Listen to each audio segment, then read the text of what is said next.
नमस्कार, मैं हूं रत्ना और आप देख रहे हैं सी न्यूज़ भारत। आइए रुक करते इस खास खबर की ओर। दुर्ग में मासूम बच्ची के साथ हुए अनाचार और हत्या के मामले में कांग्रेस पार्टी ने अपनी 5 सदस्यों की टीम बनवाकर पीड़ित परिवार और दुर्ग एसपी से मुलाकात की है। बता दें कि बीते रविवार को दुर्ग जिले में मासूम बच्ची का मामला सामने आया था, जिसमें नवरात्र पर्व पर कन्या भोज के नाम पर मासूम कन्या को हवस का शिकार बनाया, फिर उसकी हत्या कर दी गई, जिसके बाद पीड़ित परिवार शासन प्रशासन से न्याय की गुहार लगा रहा है। इसी क्रम में छत्तीसगढ़ प्रदेश कांग्रेस कमेटी के अध्यक्ष दीपक बैज के निर्देशन में 5 सदस्य की टीम बनाकर मामले की निष्पक्ष जांच करने के लिए समिति का गठन किया गया। इस दौरान दुर्ग के मोहन नगर थाना अंतर्गत ओम नगर निवासी 6 वर्षीय मासूम बच्ची के साथ हुए अनाचार हत्या की संवेदनशील घटना को गंभीरता से लेते हुए छत्तीसगढ़ प्रदेश कांग्रेस कमेटी ने बालोद विधायक संगीता सिन्हा, खैरागढ़ विधायक यशोदा वर्मा, डोंगरगढ़ विधायक हर्षिता बघेल सहित कांग्रेस के अन्य लोग शामिल रहे। इस दौरान गठित टीम ने प्रभावित क्षेत्र का दौरा कर पीड़ित परिजन, पुलिस प्रशासन सहित स्थानीय नगरवासियों से चर्चा कर प्रकरण की वस्तुस्थिति से अवगत हुए। देखें क्या कुछ इन्होंने कहा।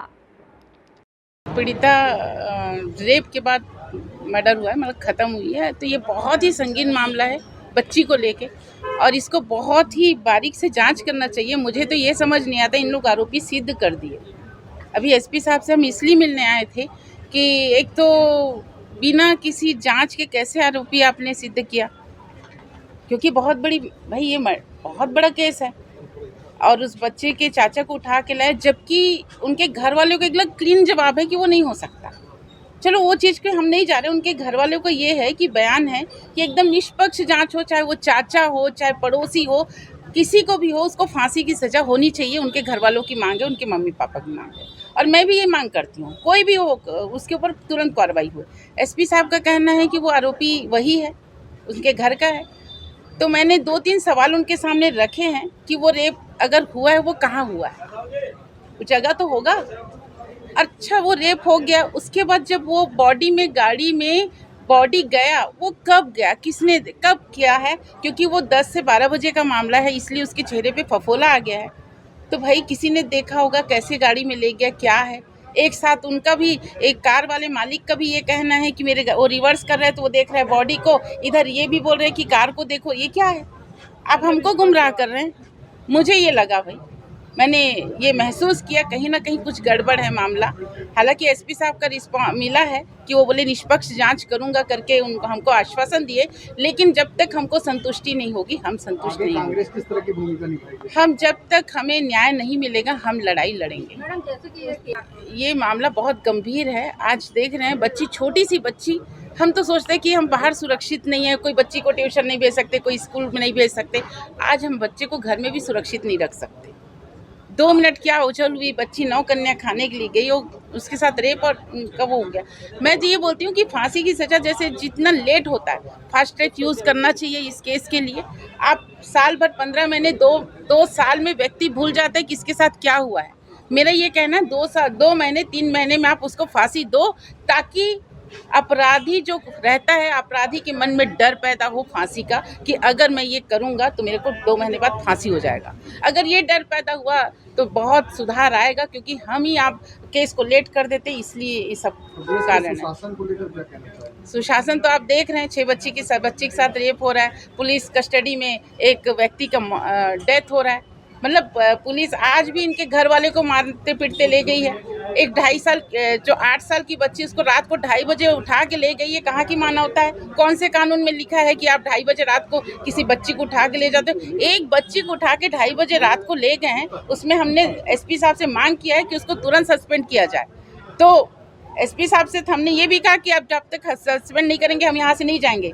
उनका कहना है कि मैं जाँच करूँ, सस्पेंड करूँगा, मैं वेट कर रही हूँ उनके सस्पेंड होने का, और वो कार्रवाई होगा, नहीं होगा तो मैं यहीं आके बैठूंगी एसपी साहब के सामने, क्योंकि ये बहुत जरूरी है कार्रवाई करना। क्योंकि ये पुलिस प्रशासन भी बहुत दादागिरी कर रही है, मारे जा रही है। एक व्यक्ति का मौत हुआ है ना, वहाँ इनका कहानी अलग बनता है और उनके घर वाले को जाके देखिए, पूछिए वहाँ क्या स्थिति है।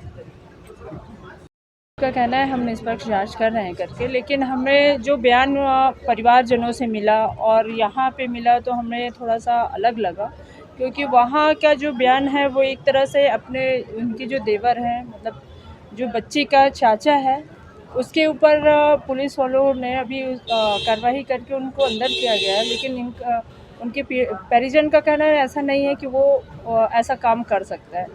और पुलिस वालों का कहना है, यहाँ पे एसपी साहब का कहना ये है कि हम संदिग्ध हालत में जो दिन भर की दिनचर्या होती है उस अनुसार हम उसको गिरफ्तार किए हैं। वहीं पे आप देखते हैं कि जो घटना भी रेप का कांड जहाँ पे हुआ है वो घटने का सही मुआयना नहीं, कहाँ पे वो घटना हुई है, कार में वो लाश कैसे आई या कार में रेप हुआ है, इसकी कोई जानकारी नहीं है। ना ही डीएनए रिपोर्ट अभी आया है, तो हम आरोपी कैसे सिद्ध कर सकते हैं? जब तक हम पूरे तरीके से जांच नहीं कर लेंगे तो हम किसी को आरोपी नहीं कह सकते। तो इस तरह से गोलमोल बातें हमको नज़र आई है। अगर आरोपी उसका चाचा है या वो कार का जो मालिक है वो है, कोई भी है, लेकिन निष्पक्ष तौर पे किसी के दबाव के बिना ये इसका रिपोर्ट आना चाहिए और डीएनए रिपोर्ट में क्या आ रहा है ये भी जानकारी मिलनी चाहिए। वो छोटी सी बच्ची, उसकी एक बुआ थी, वो भी छोटी 8 साल की बच्ची, उसको भी पुलिस वालों ने 2:30 बजे रात को उठा के ले गए और वो ले जाके उनको मारना पीटना, दबाव डालना और उनसे उगलवाने की कोशिश करना, एक तरह से मतलब आप कानून का गलत उपयोग कर रहे हैं। आप कहाँ के कानून में लिखा है ये बता दीजिए कि किसी महिला को या किसी छोटे बच्चे को 2:30 बजे रात को उठा के ले जाए और उस तरह से मारपीट करके बयान लिया जाए। तो इस तरह से अपराध एक तरह देखने को मिल रहा है, जो कानून अपना दबाव डाल के उगलवाने की कोशिश कर रहे हैं। तो हम उस पर निष्पक्ष तौर पे अभी सही रिपोर्ट आए ये हम नहीं कह सकते, जब तक कि पूरे मामले में जांच ना हो जाए। उनके परिवारजन तो ये भी चाह रहे हैं कि इसमें सीबीआई जांच हो। हम भी ये कह रहे हैं कि यहाँ पुलिस अभी एसपी साहब ने कहा मुझ पर विश्वास करें, हम उन पर विश्वास करते हैं, लेकिन जो 2:30 बजे रात को छोटी बच्ची को लेके गए हैं उस पर कार्रवाई करनी पड़ेगी और जो भी पुलिस अधिकारी हो उसको ले जाने वाला उसको सस्पेंड किया जाए, ये हम लोगों ने मांग किया। और डीएनए रिपोर्ट क्या आ रहा है, कैसे किसका कौन गुनहगार है उस पर कड़ी कार्रवाई हो, जल्द से जल्द उसको फांसी मिले, ताकि ये जो दहशत फैला हुआ है, जो लोगों के अंदर अभी डर भी बना हुआ है, दूसरा एक तरह से बच्चों को हम सुरक्षित नहीं देख पा रहे हैं और तो और ये गुनाह बढ़ते जा रहा है, उस पर रोक लग सकेगा कि जल्दी से जल्दी इस पर कार्रवाई। आपने जो इतना सब दौरा किया, चर्चा किया, तो क्या लगता है कि कार्रवाई निष्पक्ष हुई कि नहीं हुई? अभी तक तो नहीं हुई है और जब तक कि इस पर पूरी जांच नहीं हो जाए तो हम स्पष्ट नहीं कह सकते। दुर्ग से सी न्यूज़ संवाददाता धर्मेंद्र गुप्ता की रिपोर्ट। इस रिपोर्ट में फिलहाल इतना ही। देश और दुनिया की तमाम बड़ी खबरों के लिए देखते रहिए सी न्यूज़ भारत।